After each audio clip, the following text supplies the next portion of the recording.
Yeah.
Grand Slam. Bah.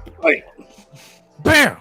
All right. Where's John? There he is. Hey. I got lost in the fucking void. I almost didn't come back.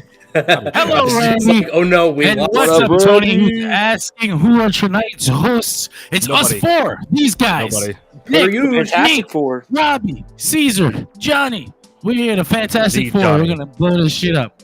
Grand Slam, Johnny. AEW Dynamite, first half of the show. I might even tune into Collision this week because that shit was awesome.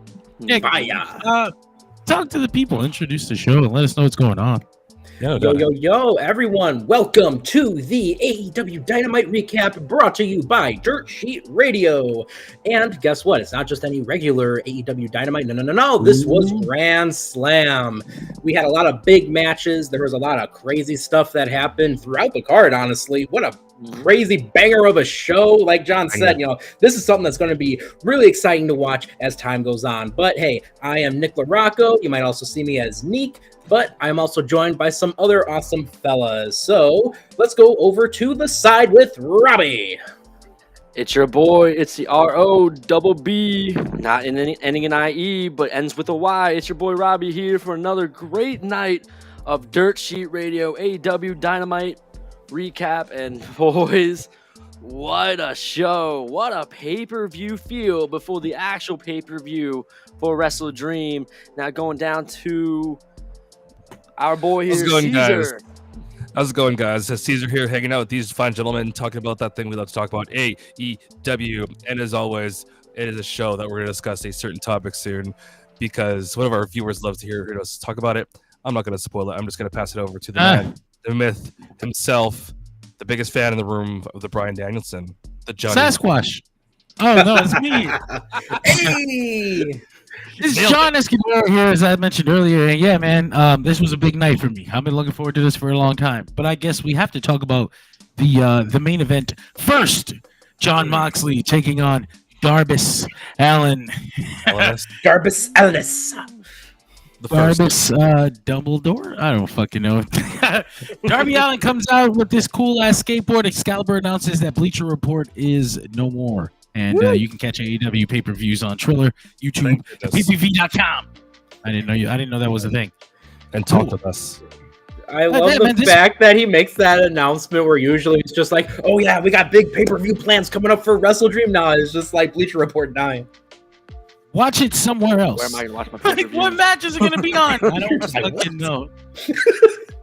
Max says AEW missed out on an opportunity by not cutting at Justin Roberts' face when I just thought of that. Bryan was joking Moxley with the tie. He was going through a PTSD episode. I think it was important to show that Bryan legitimately wrapped that tie around Moxley's neck. But we're going to talk about this match. Moxley and Darby, Darby did his usual punching bag thing, man. But Moxley gave him a lot. Darby didn't look like a fucking jobber here. Although, at one point, there was a "You can't kill him, yes he can" chant. That was like the most appropriate thing I've ever heard in a Darby Allin match. But essentially, I mean, Darby was busted open fucking early too. But eventually, Moxley does get the win with this thing. I think I have a clip of it because it was one of my favorite things of the night. Maybe.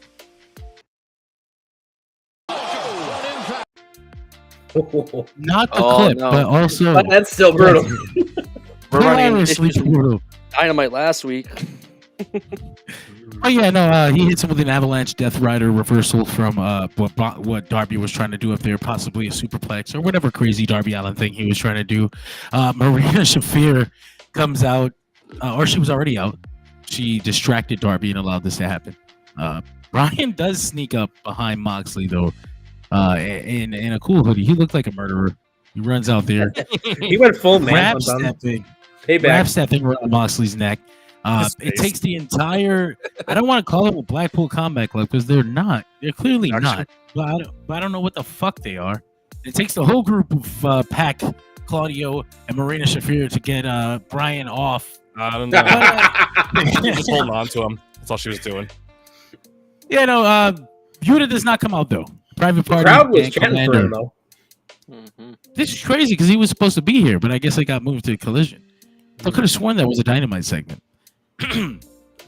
But yeah, it's set up for Collision now. Yuta will team up with his Blackpool Combat Club Trios Championship partners, and that was the finale of Dynamite. Oh, Bryan actually told Moxley that he declares war on him as well. But what did you guys think of this final segment, this closing match? And I got a video coming up of the post-show segment while you guys talk. Robbie, what'd you think? All right. What a main event that was. It was either that was the match I was thinking it was going to be main event, or it was going to be Nigel versus Bryan. It was going to be main event. The way Darby, he's a master salesman here in AEW. He can take an ass kicking like nobody else can. He reminds me of a lot of Mick Foley. So when you look at it from the match standpoint, it told the story that we needed. Moxley sitting there being the better man, just whipping his ass, but Darby not going down without a fight. He kept fighting until that beautiful avalanche Death Rider right off the top rope. 1, 2, 3, and then we get into the ending segment. Bryan was looking to kill him. He's like, you wanted to kill me? I'm going to kill you instead, buddy. So he comes out, tries to choke him out.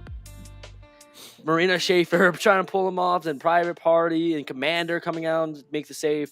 But honestly, I liked of the end of the segment from Bryan Danielson of when he said, Mox, you wanted your World Heavyweight title shot. Now you got it. It's me, you, at Wrestle Dream, October 12th. And I'm going to kick your fucking head in.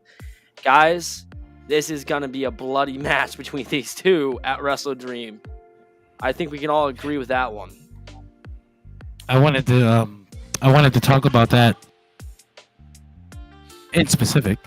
Just the idea that Moxley and Bryan are going to have this match, and like, is this the one? Like, is this Bryan's final match in this run? Is it going to be Jon Moxley who takes the title from him? And if so, what's that look like on the other side? That is a wonderful question. Also, we'll probably discuss that again. Oh God, I got my kids here gnawing at my ankles. But we should go ahead and take over for a quick second. All right, those cannibal kids, am I right? But yo, listen, when I was watching this, I have the craziest amount of notes listed on here. Like, I'm looking at things that say Shafir is a literal assassin. Commentary talking about Darby getting hit by a bus. Like, you can't write this stuff. This is just the stuff that happens, and this is why I love AEW, and this is why I love pro wrestling as a whole. But yeah, like what John was talking about earlier, that you can't kill him. Yes, he can. Chance, that was awesome.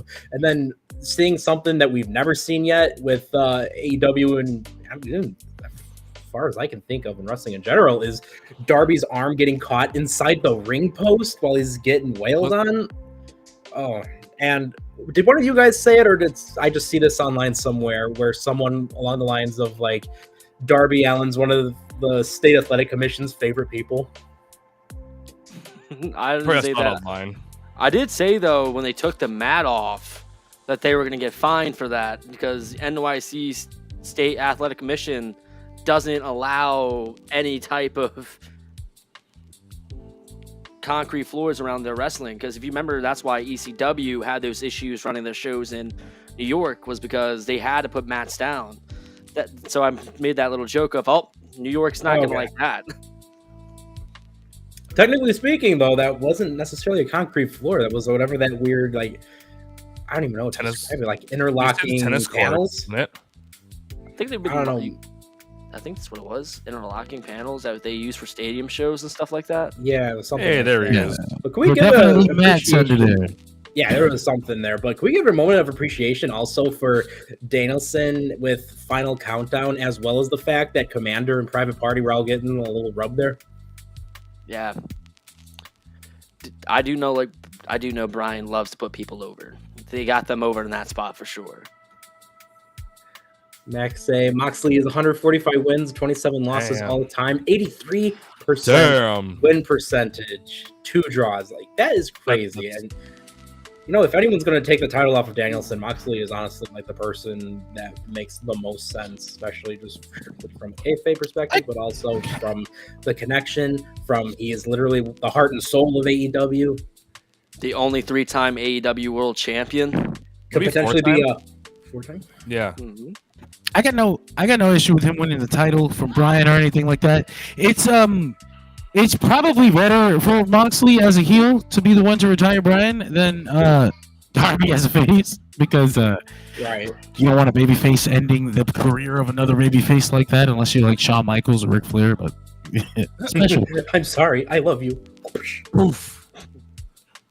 The face ender.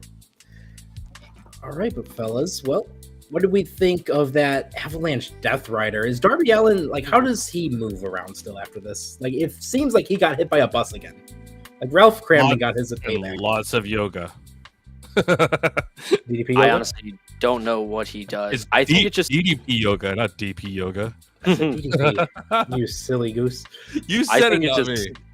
I think it's just on the lines of he's just used to it from a skateboarding background. So think about it. How many times he's actually broken bones through skateboarding? I think he's just used to it by now.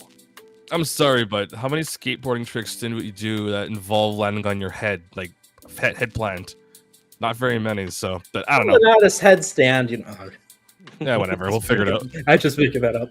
But here's the other thing. Commentary also made a very important note, and I might have mentioned this a little bit earlier, of Marina Shafir's martial arts background, and whatever this group is with Jon Moxley, like, they have done a great job of showcasing her and protecting her and making her seem like a big deal as that enforcer, that assassin for whatever this group might be. But yep, amen to that. Well, if any of us I don't want to say much. She might come after me. Well, if we don't have anything else on there, John is somewhere dealing with the kiddos. We might go back to a little bit more of this main event. He might have a video or two to share on there, but we will take it on back to the start, which Hey, we had Nige, we had Bryan. I barely took a lot of notes because I just wanted to just take it all in, man. I wanted to watch this. What is it, 18, 19, 20 years in the making? This was absolutely crazy. I literally wrote at the top of my notes in all caps, "Oh baby, I have chills." Actually, I wrote a better note that's Yeah. I mean, it's more dumbed down for us gentlemen who are very focused on the match. I wrote one word. Anybody want to guess what that word was? Bonus points if you get it. Clam. Yeah, no. I simply wrote one word and then watched the match. I wrote clinic. Yeah. Yeah. For And me, then I took my book, literally closed it and put it beside me, had a can of pop, and just watched the match. That's it. and then for me, my two words that I used for it was grudge match. The word of the day, Mark Briscoe. Absolutely. Well, hey, we started off. We have Nigel McGuinness coming out. Bryan fears Nigel. He loves flipping off the crowd. I The swear. American coward. Absolutely. Comes out, lets everyone know that's the American coward. At first, I won't lie, I was a little disappointed that I wasn't hearing Final Countdown playing. I'm like, oh man, like I felt like this was the perfect time.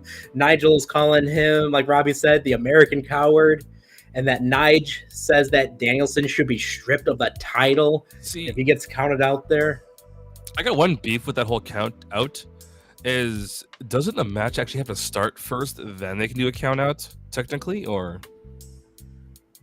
Well, we've 'Cause seen in a lot Wrestling with tropes. wrestling when they were trying to do something like that. They don't, for whatever reason, they don't ring the bell. Those stuff I've seen with the countouts and stuff, trying to get somebody to come down, they have rung the bell. So I don't know if that's just something they forgot to do or what. When it comes Justin to the Roberts is countout. fired. Justin Roberts is fired. Oh, John, you're back. Yeah, I am back. I'm trying anyway. Shall we rewind back to Darby and Moxley? Or would you like to talk Well- about Nigel and Danielson? Well, the things I had to say about Darby and Moxley were less about the show and more about like what it comes from that, because they had set this up for. I felt like it was obviously Darby because this is Washington, its own state, blah blah blah. But if he doesn't have the match with Bryan, then what the fuck are you doing with Darby Allin in this massive Tacoma Dome, Washington show? And it's Swerve? No, it's clearly gonna do Swerve and Lash. They've already started Swerve versus Lashley. Okay. I can't wait to talk about that later. Darby's in the way of that. Spoiler alert. But yeah, we'll see. I guess I'm ready to talk about the opening match though. All As right. you Well, were. yeah, we just got right to it. We were talking about Nigel coming on down to the ring, wearing that, of course, absolutely incredible shirt that says Bryan fears Nigel.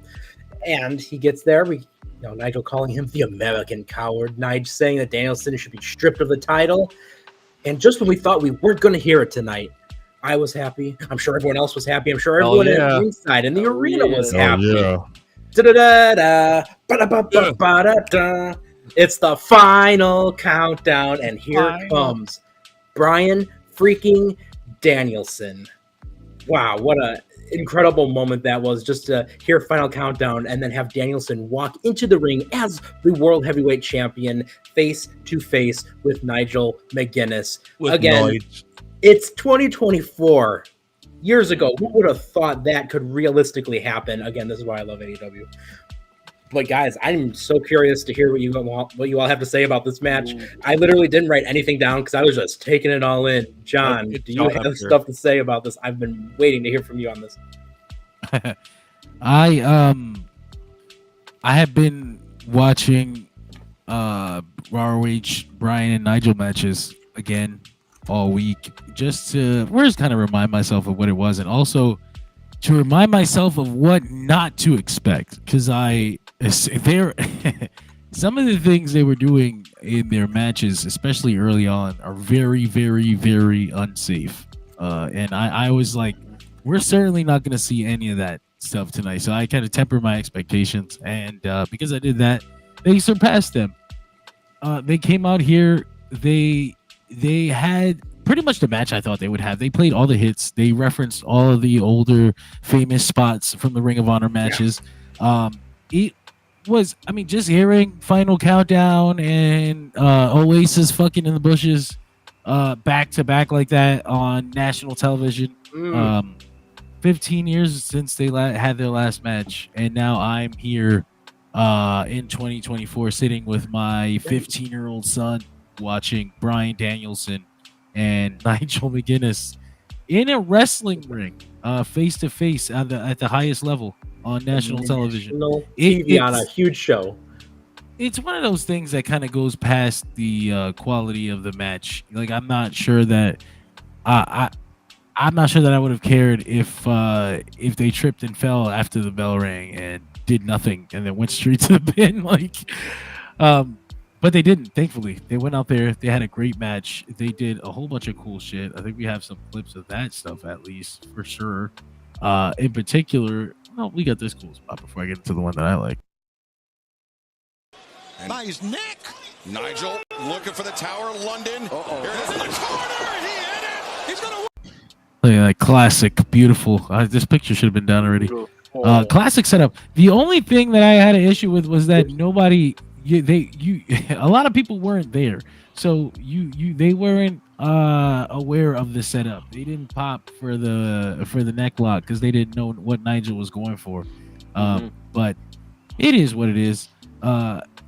There was in particular my favorite spot in the match where they went back and forth with each other's moves. Got the experience, he's got the inventiveness, and now Danielson. Incredible. Fucking Nigel hits him with a flying knee. Bryan with the Nigel reversal, but Nigel doesn't have any of that shit. If there's one thing that Nigel will never lose, it's the ability to throw the greatest lariats I've ever fucking seen in my life. In particular with the arm you don't see coming. He always kind of hits you with that left arm, like out of nowhere. It's beautiful. He didn't do it tonight, but yeah, the match ends with Bryan locking in the label lock. Some people thought it should have been cattle mutilation just because of the tribute to the match, but I'm like, he's selling a broken forearm.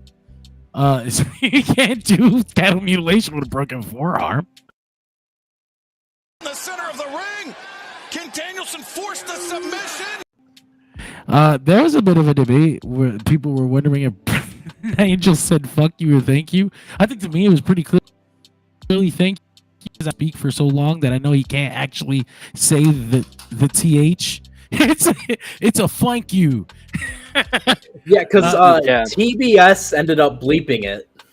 Yeah, and they bleeped a "thank you." Honestly, if you look at it right now and I play the clip, you'll see his mouth open wide for the A vowel. No you. Mouth. In the center of the ring, can Danielson force the submission? Yes, he can. In the center of the ring. I don't know why I played twice. I mean, let's just kind of see that, but yeah, and I think Jim Ross was trying to cover for that on commentary as well, because he was definitely saying that it was "thank you." Yeah, it was Max says, "thank you."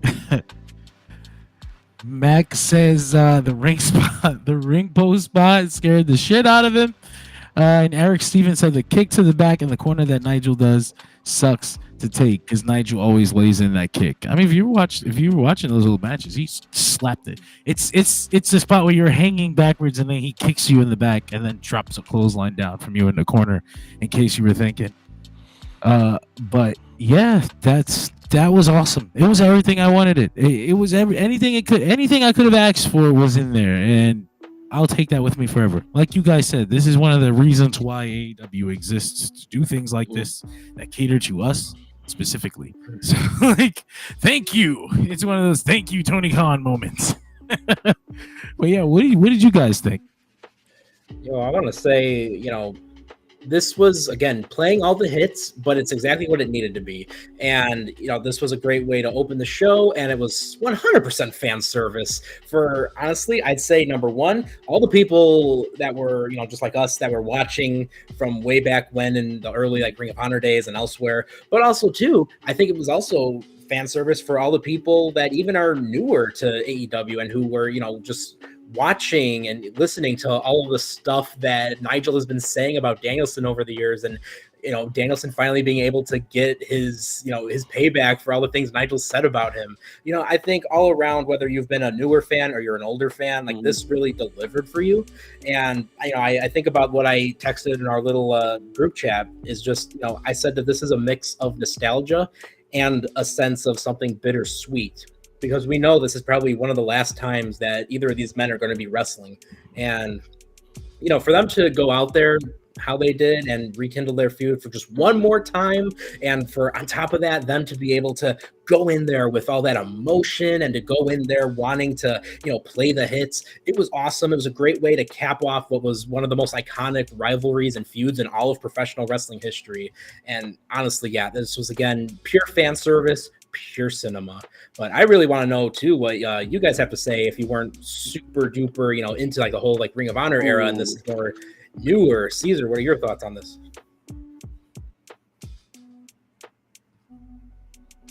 All right, Caesar doesn't have thoughts on it. I was gonna say that everyone's chops or streams are like a minute behind or something with their voices, or super laggy.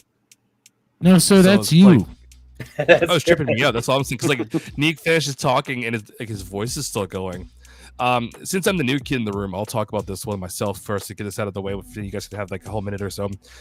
Being the guy that like has just seen like this feud, you could see that there was a lot on the table that they just brought out, whether it was like as simple as just one straightforward hit to what's it called, the London Dungeon? Yeah, London Dungeon. That is correct. That The London Dungeon. When I first heard of it, I was like, okay, I gotta wait to see what the hell this is. And then when I saw it, I was like, Jesus. So, and then of course, I'm the one kid in the group who I'm torn because I'm still trying to figure. I mean, like I watched the video twice because John showed it. Of whether Nigel was saying the F word or he was saying thank you. I'm thinking it was more sort of towards the thank you, but leave it to the imagination, right? So, as for being able to watch this match again, thank goodness for replays, because holy shit, I'm gonna go do that like tonight or tomorrow, because that was one hell of a match. So, Robbie, I'll let you take it away. For me, as you guys know, as the Dirt Sheet Radio Nation know, I couldn't wait for this match. Oh, sorry. When it comes down to a technical wrestling fan who grew up watching Danielson and McGuinness in Ring of Honor go at it, just seeing these two one more time, as Neek even said too, it is nostalgic and it is indeed bittersweet, because we do know this is probably the last time we're going to see these two face each other in the ring again. I was even hoping when Nigel was signed to WWE that WWE would clear him so that way I can get him and Bryan in WWE, because it deserves that spotlight. And thank you, Tony Khan, for putting that rivalry in the spotlight. That was a technical clinic, but by all means, the London Dungeon, the label lock. At one point, I was hoping that Nigel McGuinness wasn't going to pop his shoulder out, because if you guys remember when the I think it was like the first two label locks, when he was trying to turn over, his arm was all the way back, and it kind of looked like it was going to pop That's out. so at one gross. point. And that is one thing I like about technical wrestling, is that ability to see the joints get manipulated in ways that you never thought you could before. And also, this is what I'm also going to say. I'm going to give props to Nigel on this match too. This is Nigel's first one or two one-on-one matches that he's had in years since his retirement due to the issues with concussions. And the fact that he can still go out there in great shape, great ring shape, and still have the balance that he has at the age that he's at, I give him props. Honestly, I want to see more Nigel McGuinness wrestling in AEW, but I will understand if he does retire silently.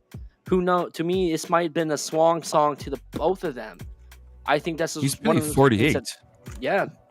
And I think Nigel, if there was one way Nigel needed a retirement match and get the swan song that he needed, it had to be against Bryan Danielson. Bryan gets to win. I didn't care who won. Honestly, part of me wanted to see Nigel finally beat him, but Technically, we won as the viewers. we all won. That was a technical wrestling experience that I haven't seen in so long. Absolutely loved it. I didn't even watch it as an analyst at that point. I only watched it as a fan, and I am deeply satisfied. Absolutely. Mac loving Bryan Danielson. That Tat Maven hates you right now for that. I did want to celebrate for a second.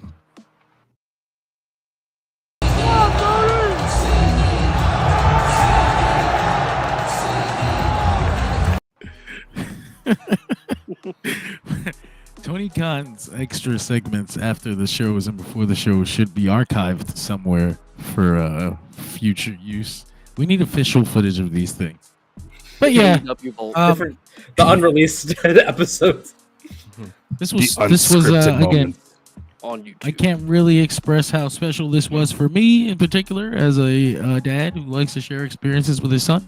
I could wax poetic about it forever, and I'm sure that I'll have more to say about it on Dirt Sheet Radio later on when we talk to our boy Greg, who was in attendance for the event. Lucky bitch. But yeah, man. What the fuck came after this? The Christian moment. Yes. Yep. Christian One Cage. father to another father. Christian Cage attempts to finally cash in the contract after a crazy match, and everyone's like, is this it? No. Kip Sabian sneaks in from behind and steals the freaking pen. Christian Cage could have just gone up to commentary, take a pen, but no, it's that pen in particular. So he goes after Kip Sabian, and he bumps into Pac and Claudio, which is a very interesting duo to be seen hanging out together, especially when you think about their past rivalry. Behind the curtain. Hey, remember, they're trios champions. They were waiting to jump Bryan's ass. They were waiting. That's exactly what I said. They were waiting to jump Bryan. If you think about it, Christian wasn't supposed to be out there. Bryan was supposed to walk back through that curtain. So they were gonna whip his ass. Christian foiled the plans. Right. Oh, when you think about it, though, remember, they foiled Christian's plan, so now Christian just foiled their plan, even without trying to. I was going to say, plan. It's going to be weird, though, if they don't get this Christian world title shot out of the way before the Moxley match, or I guess before Moxley becomes champion, because what the fuck is a Christian Moxley feud look like right now? When Moxley is busy being trying to save AEW from itself or whatever it is. That doesn't work. It does not. I do agree with that one. Or does it? Because listen, we've got Luchasaurus, the Kill Switchosaurus, I should say. You got Nick Wayne in there. Nick Wayne versus Pac, that's got a lot of potential. The Kill Switchosaurus with Claudio. And hey, we all know that Christian Cage and Moxley, they can both tear it up in whatever you put them in. Be it a regular one-on-one match, you want to make it a death match, ladder match, you name it. Those guys will deliver. So if it does happen that way, I'm okay with it. I think it's fine. I think it'd be a fine match. But it's a weird narrative thing. Weird. And New Japan just announced the Kenny Omega Hiroshi Tanahashi reunion at the Tokyo Dome. Omega has been training for a comeback with one Mr. Kota Ibushi. I think that this Golden Training in the ring as well. I think this is promotion for Wrestle Dynasty because tickets got to go on sale eventually, right? January 5th in the Tokyo Dome, AEW, New Japan, CMLL, Stardom, and every fucking body else under the same and the rest under the same egg roof. It's gonna be quite the situation. Honestly, Moxley's AEW World Champion heading into a New Japan crossover is a really good business move. The Japanese fans know Moxley very well. They see him as a main event guy. He's beaten their main eventers. He's been their world champion. It's a good move. We'll see though. We'll see who he ends up fighting. The people of Japan might all need a father. Oh, and you know what? I don't think to my recollection either. I think Christian never even wrestled in New Japan either. Ooh. No, I don't remember a Christian in New Japan match. But you know what? He made a one-time appearance in 2008. Yes, I was gonna say he might have in 2008 because of the TNA crossover. That's when you got that horrid Jeff Hardy Naito match. Jeff Hardy and horrible. Naito. I think they fucked the relationship even worse. I mean, the Okada thing made it. The Okada thing was bad, but they started off on a bad foot with that Jeff Hardy Naito match that they had to apologize for. But They yeah, did have Shinsuke and Tanahashi. in a tag team or No, would've singles. been- This was Wrestle Interesting. Kingdom 2. That's right. That's right. It was a Wrestle Kingdom event, wasn't it? With TNA's involvement. Early January featuring TNA, baby. Yikes. Anyway, we had a hook match next. Wow. Yet another fatherly segment. Fatherly Excitement moment. is in the air. Yes. FTW Championship. Hook defends against Roderick Strong, and he's backed up by Mr. Bennett and, of course, Mac's all-time favorite, Pat Taven. Maven. Exactly. Pat Maven. Guys. That's believing. Yo, couldn't we discuss the Red Room where Roddy ducked and Hook went headfirst into a steel chair? That was propped up in the corner.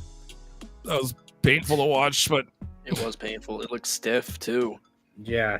I don't know if didn't that was get one of the it gimmick either. chairs. This is what the FTW title should have just always been maintained as, is consistently be defended as that kind of hardcore title. Well, Yep. needless to say, we had Roddy getting judo thrown spine first into a few chairs. Again, this was a brutal chair match, it felt like. Maybe they should have made it chair break rules. I don't know. What did you guys think of this, John?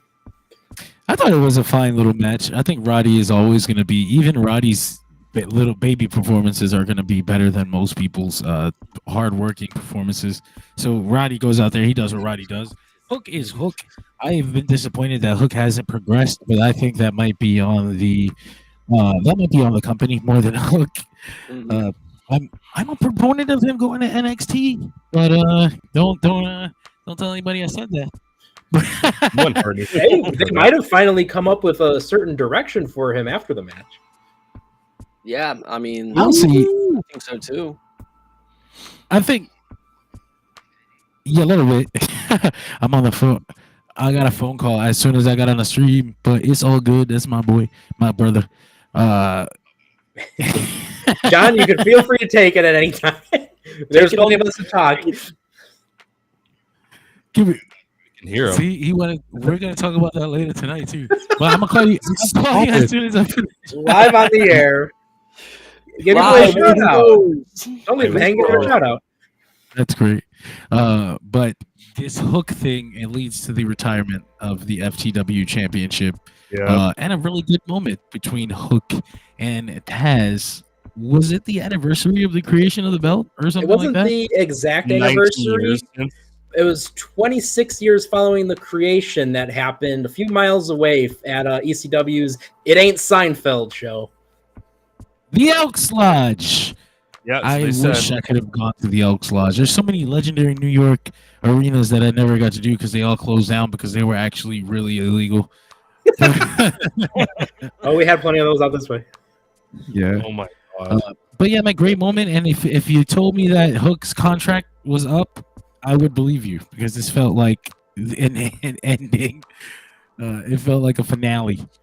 But Okay, yeah. Well, what did you speaking think? of ECW, was it just me, or when he was being interviewed by Tony Schiavone and he was holding up the FTW title, was I the only one that thought he was going to go full Shane Douglas with it and just like throw the title down and Hey, storm get out like off. anything? Kiss my ass. That's what I was thinking, and it did not happen. I was very disappointed. We didn't have a new belt to present him with. It doesn't work. But yeah, man, what do you guys think of this Hook? What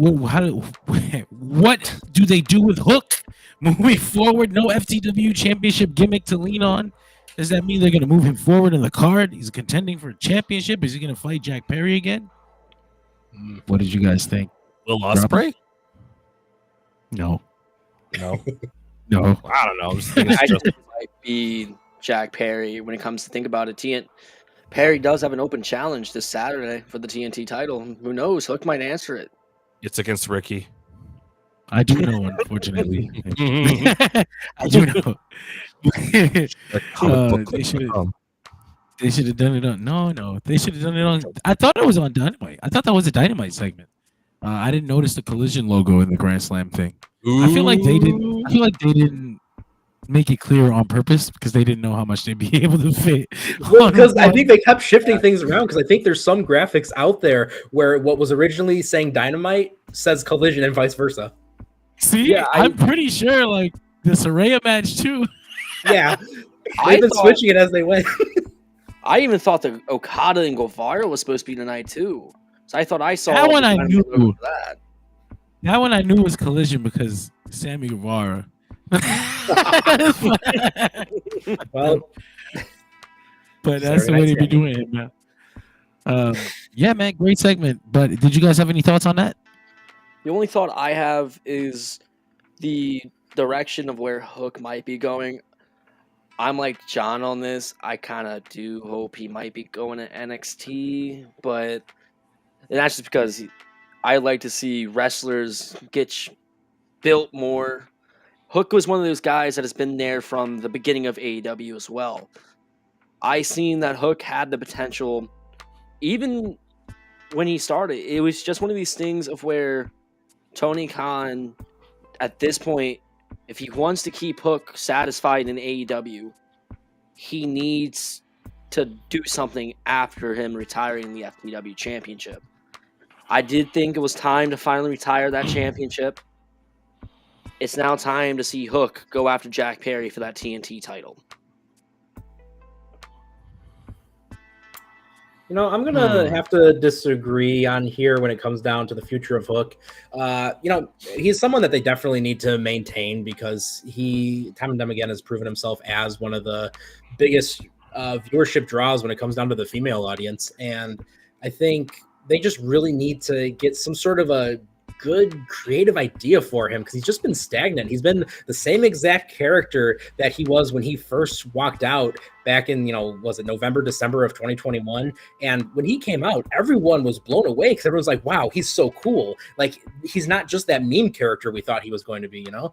And I think because he's been so stagnated for so long and had so many like start-stop moments and a lot of times where he's just not featured for weeks on end, I think they're kind of coming up with something. And it was that subtle moment where right after the match, Roddy went up and offered a shake of hands to him, which is very much unlike what the Kingdom would do. And normally when they do that, they'll try to jump you, but they didn't. They showed respect to Hook. And it wasn't just Roddy either for a great match. Taven and Bennett also shook Hook's hand. So I think this might be the opportunity to kind of give something different for Hook and maybe have him join the Kingdom. Because honestly, no matter what, something different will always go a long way for when it comes down to someone that might be so stagnant in wrestling.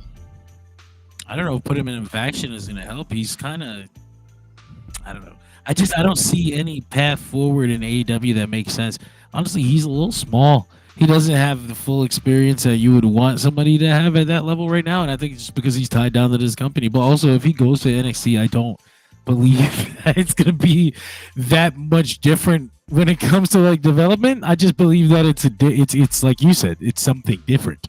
It's a different path, and there might be a different opportunity there for him. Although most likely he'll just end up in a tag team with somebody that we don't believe in, and then they'll be together for 8 years before they finally have a good performance, and then we'll be like, "Look, this is so much better than what he was doing." And if he goes to NXT, we'll just be lying to ourselves. You know exactly that because he's that, you know, Brooklyn Italian. They're going to pair him up with Tony D'Angelo immediately. Oh God! Yeah. Please no. So I'm saying, yeah, They'll change his name too. I think no matter what, he's guaranteed to go into a stable one way or another. But I think he can learn a lot from being with guys like a Roddy and a Taven and a Bennett, much more than he would joining up with a Tony D'Angelo. Let's go to NXT. They're going to name him Peter Hooksmith. No, I like it. Hookinson. There we go. The only thing Peter about him Hookinson. going to NXT is at least he's under the eye of Shawn Michaels, though, too, who also trained Bryan Danielson, too. So, in a way, if he does go to NXT, too, he will get some information. That's a very loose. We say Shawn Michaels trained Bryan Danielson because it sounds really cool. Like it sounds like it's like the coolest thing you could ever hear. Like, oh my god! And then he turned out to be the greatest wrestler in the world. But when you take just a small closer look, you realize that Shawn Michaels had very, very, very little to do with Shawn Michaels' training beyond owning the school that it happened in. I'd give all the credit to Rudy Boy Gonzalez. I say it's the equivalent of Jay Lethal saying, "Yeah, I had a little bit of training with Randy Savage." Yeah, right. Yeah, right. Yeah. I went to the school that he went to sometimes. I think that I don't know. I don't think it's. I just don't think it's a guarantee. Like I think, like I said, I don't say NXT because I think it's like for sure they're gonna help him out. I look at like Lexus King. Like you gotta, it doesn't always work. Weird though. Yeah, see, my big thing with Hook too is WWE is still heavily invested in your promo skills, and Hook's not the greatest on the microphone. He really needs a mouthpiece. Yeah, exactly. Well, they're mad. People are mad because they're mad. It's a heel move, like It's Moxley took it from the babyface. Damn it, he owes him now. Fuck it. Look at Joe right here. He said AEW is failing harder by not putting Darby over.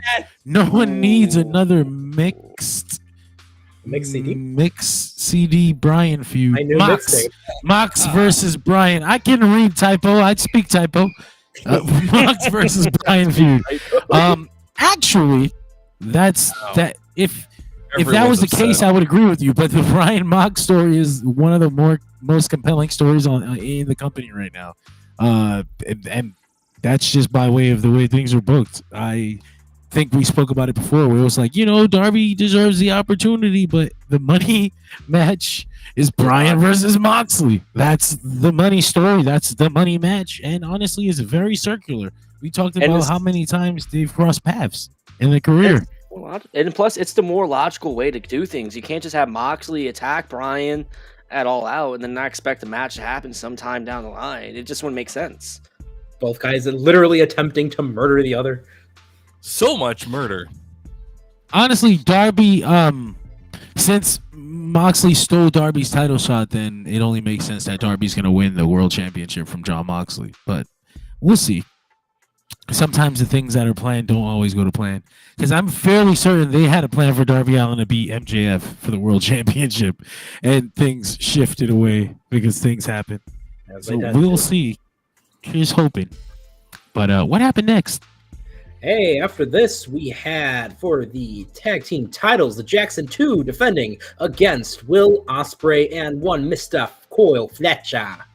I literally, in my notes, this was such a good match. I wrote every single thing in all caps because this was another match that I just had to stand back and be like, this is awesome. What is happening? What is going on here? Let the record show I also wrote something in all caps that Rick Knox took way too long to count. Also, I think this will be an appreciation for those of you who watched Raw. I said, I know we didn't just get 2 televised 69s in 72 hours. Oh my God, he's right. Yes, we did. And I was wondering if they were inspired by each other. They had to be. There's no way they were. They're all friends too. There was one spot in particular in the match that I posted and it went kind of viral. I loved it. Finish him! Oh no! Fletcher's looking for the leg of Ospreay. Where did he come from? Oh my God! What are we covering for crying out loud? I fucking love that shit. That was so great. much. Ospreay reflex. Joe says I agree with down, you. the crowd went up. Joe says I agree with you. I see Mox winning and Darby getting it from 2025. And Max says Kyle versus Will is going to feed nations. They've already had a 5-star match. And then Joe agrees. Grand Slam overall top-notch show. Oh yeah, I had a fun time. Oh no, this was absolutely tremendous. And again, I think a lot of the frustration with this match was to Rick Knox because he took how long to start counting certain pinfalls, and yeah, he just wasn't on his A game. But you know what? That'll happen. But yeah, I wrote in all caps once again, what a match! The Jacksons might have retained the titles, but you know what? Kyle Fletcher maintained his integrity, and at the end of the day, maybe that's what matters most. Maybe the real wrestling are just the friends we made along the way, John. You see, Will Ospreay is here. He's talking about some morals and, hey, bro, don't use the screwdriver. Hey, my man, you came out here wearing a championship belt, okay? Kyle is wearing nothing. He should do anything he can do to get a world championship, to get any championship, and Ospreay is fucking him. So, but on the other side of the coin, Sky Blue is also doing the same thing. Ooh. But not very well because her leg is broken. He's got to do all the work. Hey, it might have been too late. Hold this up. No. It'll be like the situation where Roddy and Marina Shafir go into Disneyland. If you know, you know. Oh yeah. Just pushing her in the chair. They did this spot where Don Callis offers a screwdriver, and Kyle was gonna do it. And Ospreay was like, "Nah, bro." Bro, And so he cost them the championship, and the Young Bucks retained. I understand why people want to see them lose, but this wasn't going to be the one. Ospreay and Fletcher aren't even a real tag team. Why would you want them to lose the belts to them? No. Fucking Aussie Open exists. I wouldn't want to see Will Ospreay in a tag team act. Ugh. What are we doing? Oi. But yeah, man. What did it? Guy had a stroke again. No, John.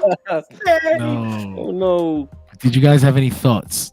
I'm in the same boat as I'm in the same boat as Nick on this one. I wrote 2 words, not 1 word.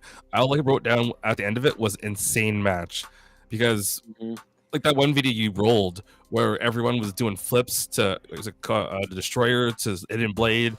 There's like everything was happening. You had to like sit on your couch. I actually had to rewind parts of the match because some of the shit was just balls to the wall, rope to rope, belt to belt. Like I agree with you, John. I want to see Aussie Open come back and get the belts ready. Wherever Mark Davis is right now, that is though. He's still injured, isn't he? Is he injured still, or I believe so. I haven't heard anything if he's cleared or not yet. Let's get him back already, so we can start going. Oi. Right? Oh yeah. Yeah, why not? And then for me, get the big brute with them. And then when it comes for me, it was definitely a balls to the wall matchup. It was great. My favorite spot had to be the TK driver on the apron to Kyle Fletcher. I honestly thought they were gonna win by count at that point. Then I liked in fact, they stole the TK driver from them. Which is funny as hell, which I thought that was going to be the end there. But the only thing was, we all knew Young Bucks were going to win. It was pretty predictable from that booking standpoint because they got to find somebody who can take the Young Bucks out. At this point, it might be Kota Ibushi and Kenny Omega, the way they are building this, since they are golden and they are lovers. And the only thing is that screwdriver spot where Kyle Fletcher was going to take that route. And Will Ospreay saying, bro, if we can't win like that, like, that is going to put dissension between Don Callis and Will Ospreay. Because this is not the first time that Don Callis had given a screwdriver. At that point, it was to Will Ospreay. But the only thing is, when it comes down to it, I think this is going to lead somewhere between Will and Don Callis. They need to set up the Takeshita rematch and stop fucking playing games with me. I don't want to hear nothing. Dude, this is why Takeshita has trust issues with them. This is what I kept laughing at. Was that English?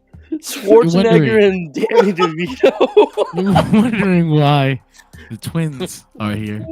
It's because Tony Khan and Satnam Singh were cosplaying them backstage at AEW for some reason. I like to believe that they didn't actually realize this was going to happen and they both showed up like this because they're both dapper gentlemen. Who doesn't? I don't fucking know, though.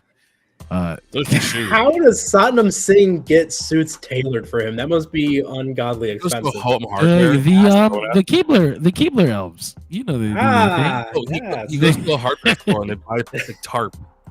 Andre got his suits, I've heard. Ooh, look how big I am. It's Nick Vision. Big head. Live it in living color. On the Tron. He's actually on welcome. This is Nick Sheet Radio, baby. Let's go. Radio. Hi. Sorry. We can all Hello. get really And close the rest. Let's on top of each other. But yeah, man. I got excited. Prince Nana's out here. What the fuck is he doing out here? He's trying to sell more coffee, John. Clearly. Is this coffee good?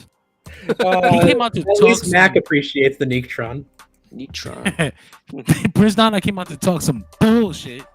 And then he gets interrupted by Montel Vontavious Porter. MVP.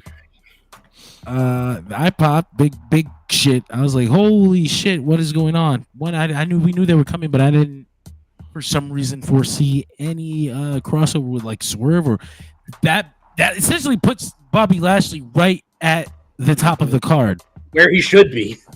where he should be. Main for event. real. Yeah. Main event. But yeah, MVP basically tells Prince Nana that he sucks as a manager for allowing Swerve's house to burn down and losing the fucking AEW World Championship. And he implies that he wants Swerve to join his Hurt Business faction syndicate. He wants to talk business with Swerve Strickland. Next week, he leaves Nana with a card. Yeah, that was absolutely incredible. I don't know. I was in the same boat as you, John. Like, I did not think that was going to be happening so soon. But the second that happened, I remember I just scrambled up. I'm like, I gotta make a post. I gotta get a picture. Like, this was incredible. I got 2 questions for you guys on this one. One, can MVP use his original music from back in the day or no? No, he does have his TNA theme that he made himself Okay. called Return of the Ronin that he can use. Okay. He is a Secondly, Yes, he is a rapper. Just to clarify. 2, could we see them possibly debuting at like Wrestle Dream? The report is that Swerve Strickland is scheduled to be at Wrestle Dream, and Yeah. you would imagine being Washington State pay-per-view, one of your top A match. draws, he's going to have a match there. And I would imagine, based off of this interaction, that it's going to be MVP Bobby Lashley versus Swerve Strickland at Wrestle Dream. And holy shit. Holy shit. What a match to have for Bobby Lashley to come out of WWE and just have a full-on handcuffs off wrestling match with Swerve Strickland in front of a crowd like what they're going to have in Tacoma, Washington. I'll be in that motherfucker as well. Mm-hmm. I think this also just kind of all but confirms that, all of us, I think across the board, were in complete fear that Bobby Lashley was going to just get like a little middle of the card feud and he was just going to be another big guy. But it seems like they want him to be an absolute killer. That did happen, but apparently he's away from that stuff now. So good for you, Prince Nana. I'm glad that they brought up the coffee segment, as well. lots of intrigue. It's just a way it was set up. You know that there's more coming in the future. You know that there's possibly other things. Is Swerve gonna join? Are they gonna fight? There's so much branching out from this one MVP appearance. Shelton? And I'm also going to bring Shelton's this one point coming. too. That's what I was about to say. It's not just going to be Bobby coming. It's going to be Shelton too.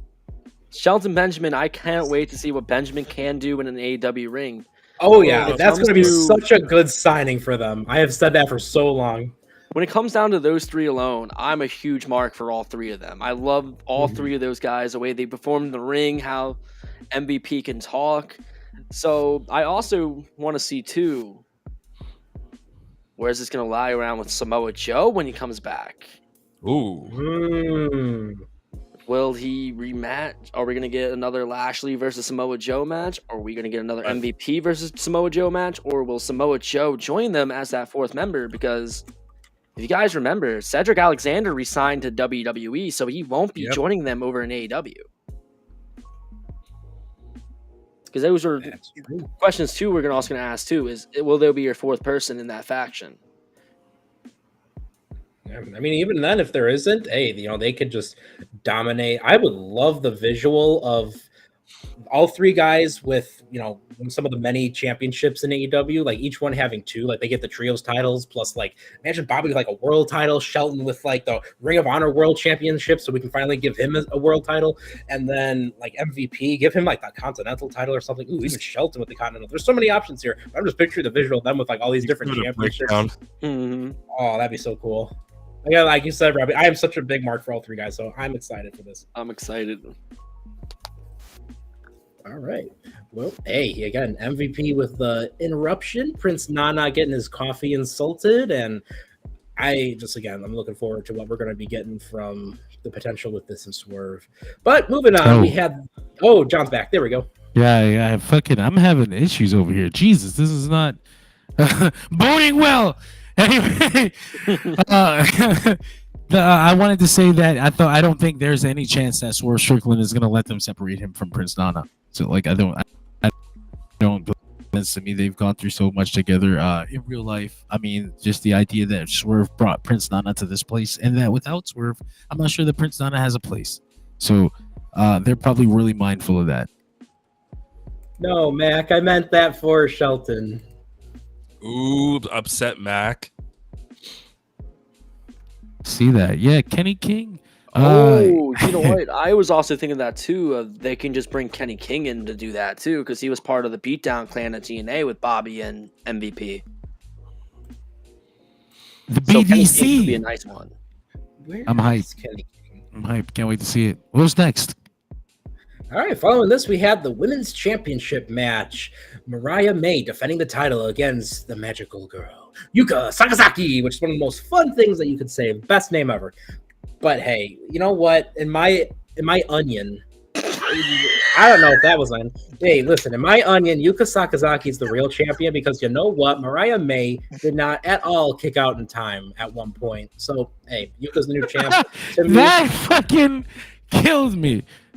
She held on to that pin so to throw Mariah away.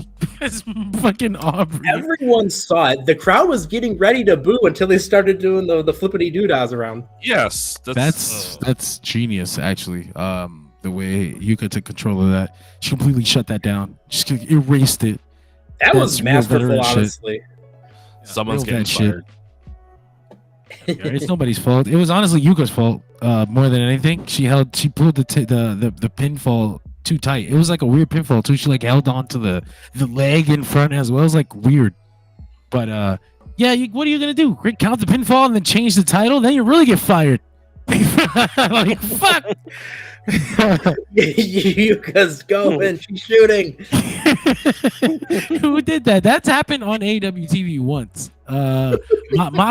Moxley called the audible on Phoenix. He made Phoenix international champion. It's like I'm That's close, right. Yeah, we did have this post match though. I was hyped. My girl, Willow Nightingale, challenger for that women's championship. And of course, Not long after. funny as hell. 'Cause I was why so did excited to hear her. Mina come out? Why did she come out now? She was like, "Oh, fuck." She just finished moving, John.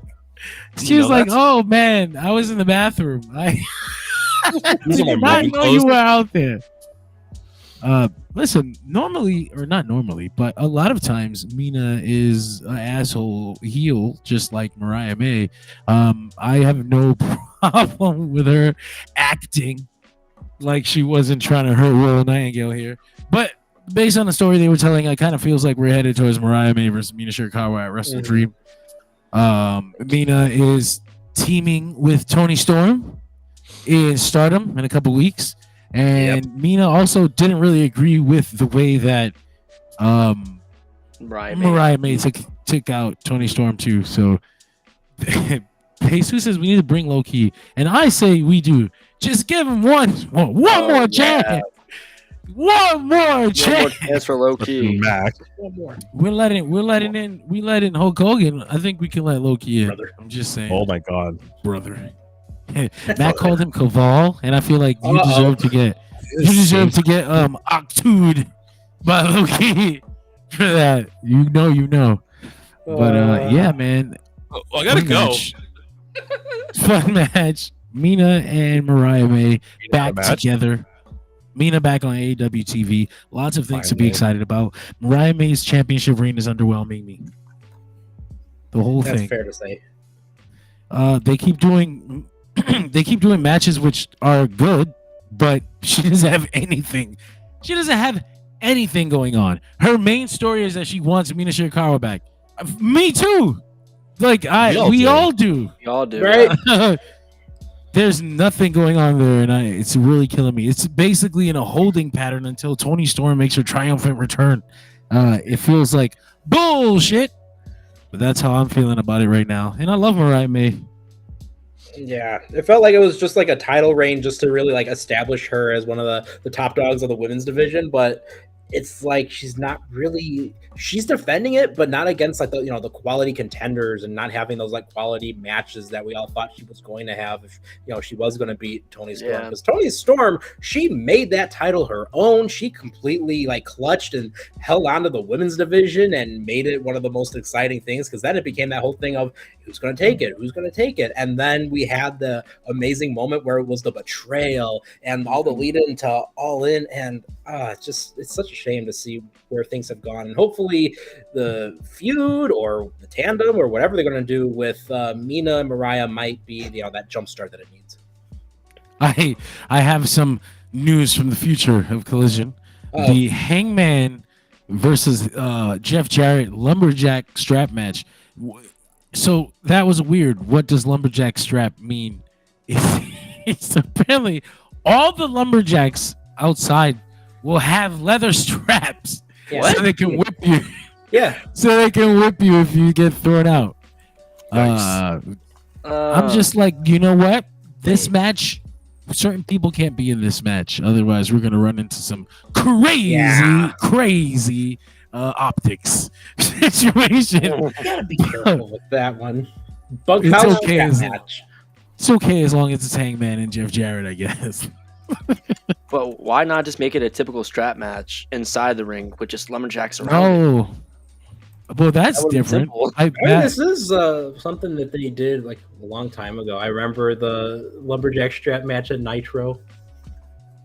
I was gonna say when Tony and them do this kind of stuff, it's usually some Mid-Atlantic WCW reference, like something that happened 30 years ago that has precedent in pro wrestling. Oh yeah, you can go back. There's definitely that precedent in the territories even before then. Because I thought I've seen that before. What about the strap lumberjack match? I felt like I've seen it somewhere before. I couldn't tell if it was WWE that's done it or WCW, so that would make sense. It does sound like a WWE thing. Don't get me wrong. Zombies around the ring, shit like that. In fact, actually, one of the earliest, when I type in lumberjack strap on cage match, one of the earliest that pops up is 1979, Antonio Inoki versus Tiger Jeet Singh. That sounds horrible. Oh shit! They did do it quite a few times, also in World Class, which sounds right to me. WCCW, baby. Von Erichs, Freebirds. It sounds right. Hey, Daddy, I got a strap for you. Oh, no, I can hear it. Oh no. Max says, "Does Toni Storm come back as her old self?" I don't know if I want that. It's kinda I think you got to stick with the timeless gimmick until it goes stale. It's hot right now. Don't drop something that's already hot. Like, just keep merch. Or at least move forward. You got to juice that gimmick out for everything that it's worth until it's no more. Keep that going. Don't bring the old Toni Storm back. Like they did with the scissors for the Acclaim. Oh yeah. Just go all in on that merch, baby. I do think that is everything tonight, though. Yep. Yeah. Not much when it came to backstage segments. Apart from Rocky Romero joining the conglomeration.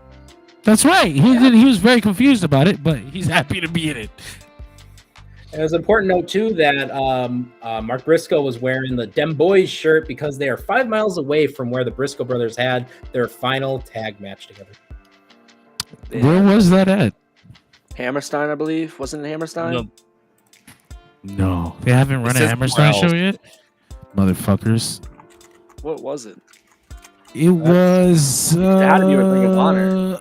It was a Ring of Honor show. It was the dog collar match, but I'm trying to remember where the fuck they had it at.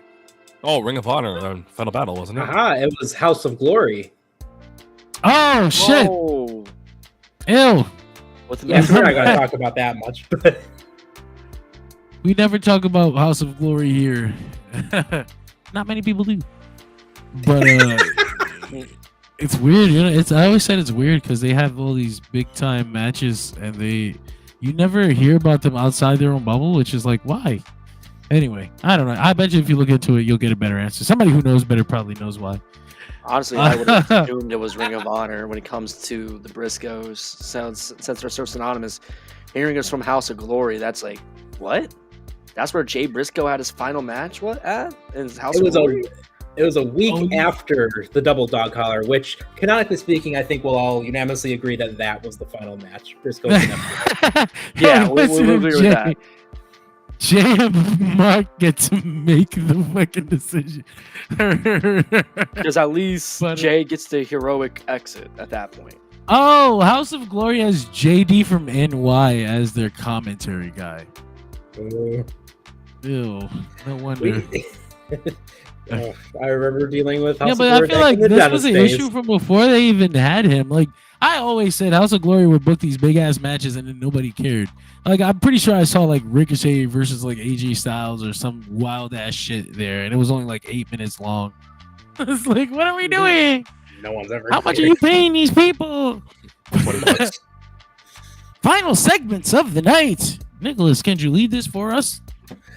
Bum, bum, bum, bum. All right, fellas, we lost John there in the war, but you know what? That's okay, because we will be talking about the power of positivity, because we'll be looking at our match of the night, brought to you by monk.com, monq.com. Hey, when you want a personal aromatherapy diffuser, maybe to kind of take the edge off after having a fantastic episode of wrestling, go to monk.com, monq.com. Some of them got CBD, others just personal aromatherapy diffusers of a lot of different flavors, and use promo code DSR10 to get 10% off your purchase. But it's match of the night time. All right, Robbie, what's your match of the night, buddy? My match of the night, it's going to be the first one of the night. Bryan Danielson and Nigel McGuinness. A technical wrestling clinic to start the night off. Very reminiscent to the good old Bret Hart days in professional wrestling and Kurt Angle. A rivalry that needed to have one more match. The match delivered start to finish. London dungeons everywhere. We had LaBelle locks, people's shoulders getting torn off just about. Bryan Danielson almost getting his neck broken again with the Tower of London spot. Overall, that is my match of the night. Honestly, the rest of the card couldn't top it for me. As a technical wrestling fan, it's going to be Danielson and McGuinness. That's a fantastic choice. Caesar, what's yours? I'm taking the obvious route, the tag team match. Fletcher, Ospreay, Young Bucks. Like I said, insane match. I'm surprised Kyle didn't die after a few of those spots, but I'm glad he didn't die after a few of those spots. So kudos to those guys for that awesome tag match. But I do agree we need to bring back Aussie Open, and actually have them go for the belts instead of just, the power between Kyle, Fletcher, and Ospreay. Maybe the three of them back together as United Empire would be sweet, but in due time. But now we have to decide on what Neek's match and that is. What could that be? Caesar, I won't lie, man. You stole mine. So yes! That one was absolutely tremendous. And I have to say that was awesome. Jesus says Mox and Darby. And you know what? I'm going to be saying the same thing. We were talking about guys who nearly killed themselves in the match. I think back to the Team 4-star with Yamcha saying, we work ourselves half to death with our training.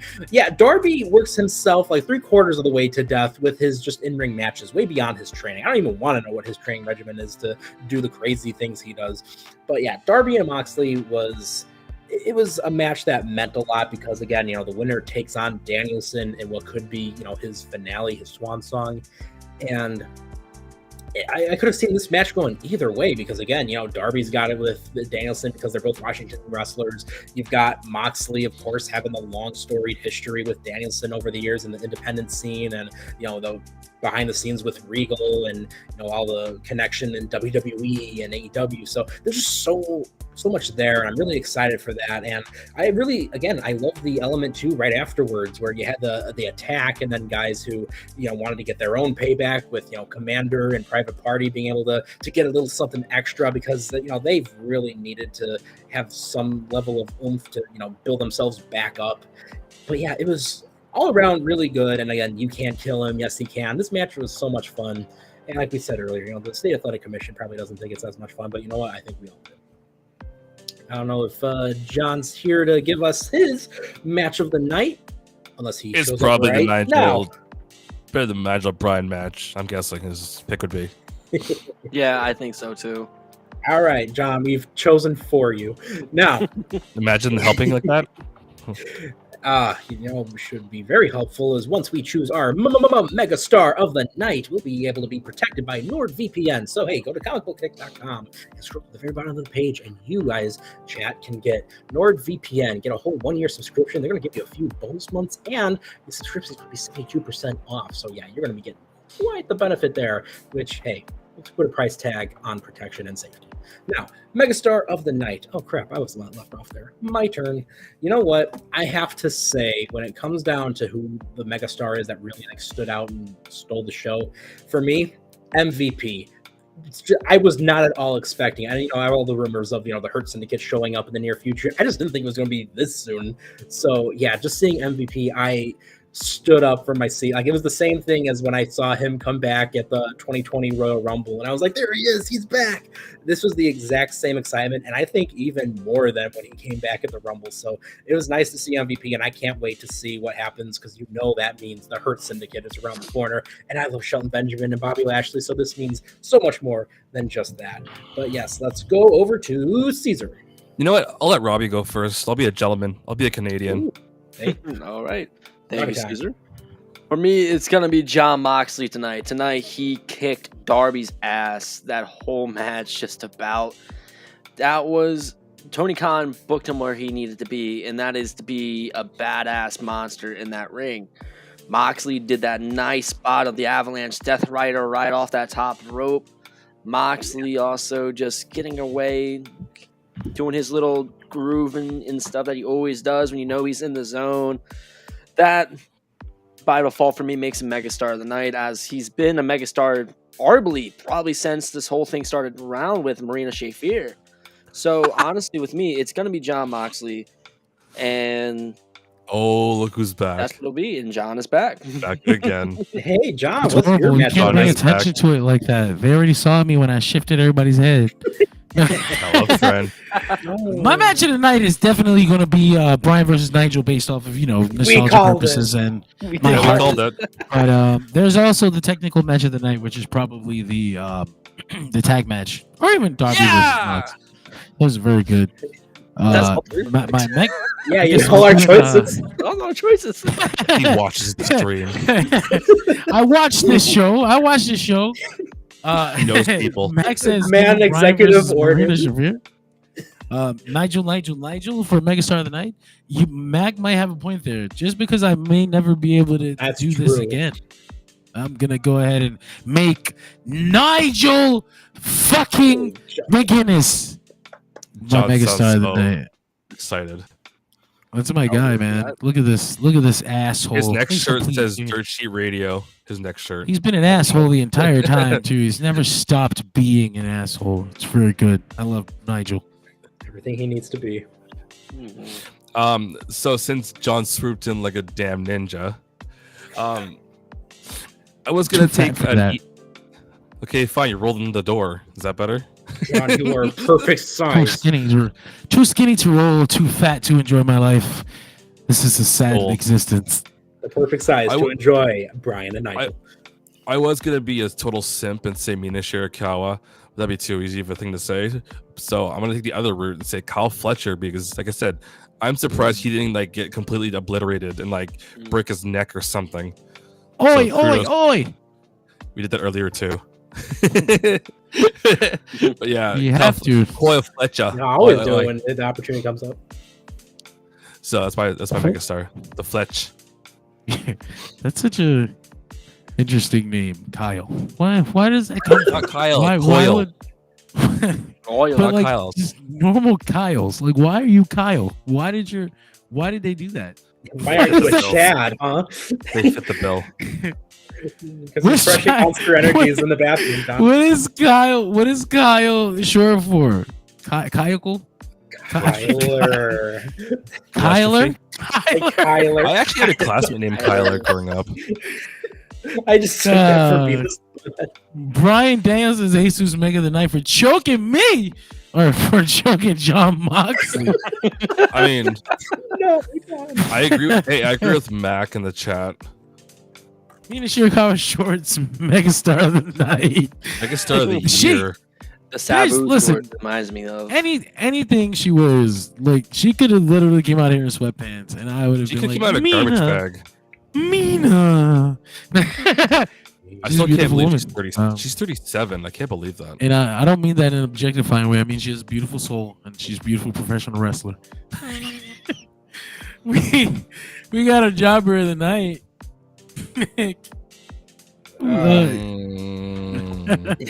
I was just going for the two for tonight, but John, you brought it out there, so we might as well. Jobber of the Night, presented by comicbookclick.com. Hey, when you want your source of your nerd culture, be it wrestling, be it comic books, whatever, hey, go check it out. But Jobber of the Night, who just left off? I already thought we were done, but you know what? Hey, I'm talking, so I'll make myself go first. Because I can do that. No, John, I'm making myself. Jobber of the Night, I'm going to have to go with Prince Nana. Man just got his coffee wrecked. Mac reminded everyone about his pyramid scheme, and he might even lose his client either in a match or joining the stable to MVP. Sorry, Prince Nana.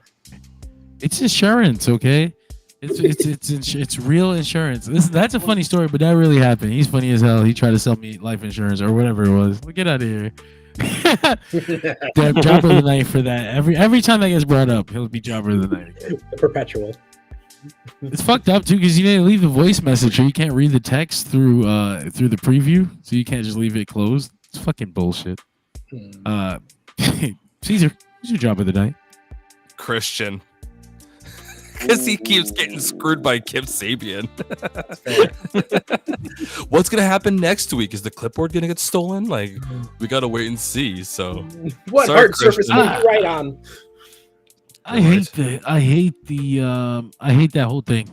I hate the clipboard. I hate the cash in. I hate that you can do this fake Money in the Bank thing. I hate it. I hate all of it. And this cheesy ass Kip Sabian stealing the pen. So that stopped him from cashing in. Kill me. That's a fucking Monday Night Raw segment, man.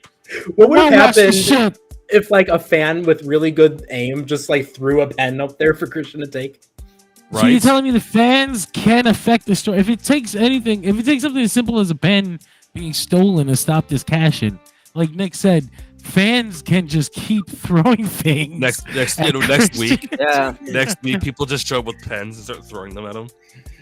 And plus, honestly, it's like to a Christian, and they hand him a pen. And plus, I also said this too in the chat. Max said, "Oh fuck you, you're right. That was some Jimmy Jacobs shit. Ah man, get your fucking entertainment out of here." Anyway.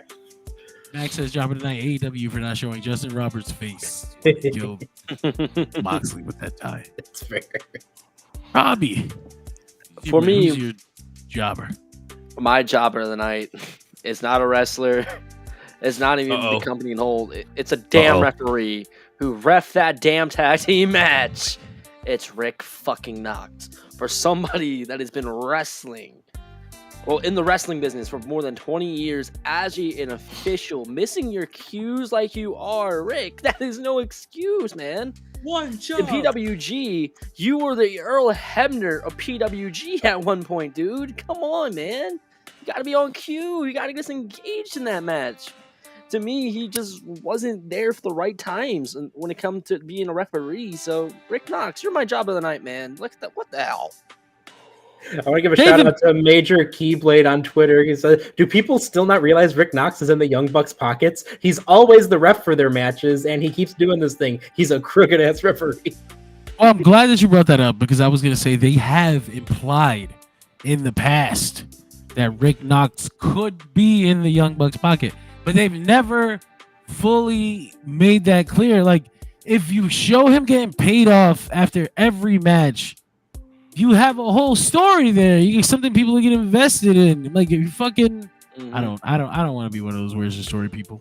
But I hate to see a ball dropped when there's an obvious one right in front of you. I think that some people in charge of creative are lost in the forest sometimes, and they can't see certain obvious things because they're too inside right now. And I feel like they've hired people to help them with that, but then those people also become too inside because now they're hired. So how do you fix that, right? You kind of establish, I think, a focus group of fans and just fan. Of course, you have to vet them. That's an issue, but I feel like if you establish a focus group of fans and you have a meeting once a fucking month, consult them. Not as like you don't want fans dictating the way you tell your fucking stories, but if you just go here, answer these questions about the last 6 weeks of AEW television. You know, your surveys. The WWE sends out surveys all the time. Right. You'd get things like the obvious Rick Knox being an evil referee with the Young Bucks story that could have been played out on television long ago, across years now. He could be like a hated character on this show. People hate him. He's the elite referee, that asshole. The Mexicans have fucking heel refs all the time.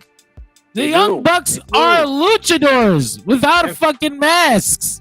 Their whole wrestling style is lucha. Lots of things are out there that hang in AEW and don't get picked up. Makes me sad. Right. I get it more. Now we all mourn together. A moment of silence, please, everyone. It's my job for the night is going to be the other referee, Aubrey, for getting stuck in that poor position where she had to not count that three, that obvious three, Yuka, Sakazaki, and Mariah May, lead into the crowd, about to shit all over her. Thankfully, she got saved by the person who put her in that predicament in the first place. Yeah, that's how you do it. But yeah, man, that's pretty much our episode of AEW Dynamite. We love talking about pro wrestling. We're never not talking about pro wrestling. Literally. Join us on Mondays. We're talking about WWE Raw. Join us on Tuesdays. We're talking about NXT. On Wednesdays, we're talking about Dynamite. On Thursdays, we're talking about Impact. On Fridays, we're talking about SmackDown. On Thursday mornings, the flagship, the Dirt Sheet Radio flagship podcast. We're talking the last 7 days in professional wrestling news and rumors. And tonight, we'll be talking about that Vince McMahon documentary. CJ and Tyler's NXT Level Up, which is now going to be called CJ and Tyler's Weekend Roundup because NXT Level Up could be canceled any minute now. And then finally, the 3NT Talking Wrestling on Dirt Sheet Radio live. We're always on, man. We got shows up the ass. But yeah, man. Yeah, bum. That's going to be us. I was looking at Mac's comments, but it's all about PWG lore, and I don't want to hold this up for too much longer. Thank you for doing it.